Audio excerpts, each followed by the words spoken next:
Stanford University. SPICE stands for the Stanford Program on International and Cross-Cultural Education. And the purpose of SPICE is basically to serve as a bridge between FSI, Stanford broadly, K-12 schools, and community colleges. All of our curricular materials focus on international related issues. SPICE publishes a number of curriculum units on international topics, supplementary topics. Oftentimes schools will have social studies textbooks, but they can't necessarily change with the times, and things in the world happen so quickly.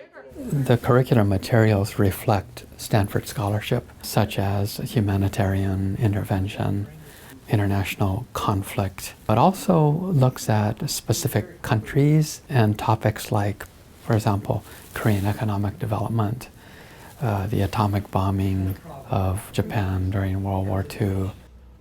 Today I covered ancient China and a writing activity based on the oracle bones that were written during the Shang dynasty, which provided the earliest form of recorded writing in Chinese history. It introduced teachers and hopefully eventually their students into some of the translation issues that archaeologists might have run into when they encountered these fragments, and also their significance in society.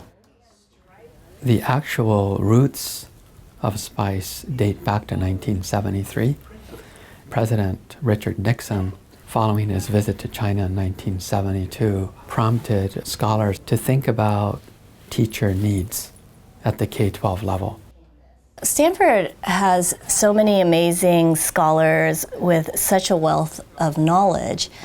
It's extremely important for them to share that knowledge with communities that need it.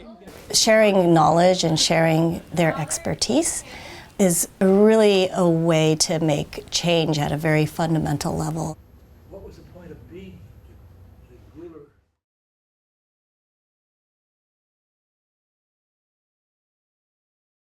For more, please visit us at stanford.edu.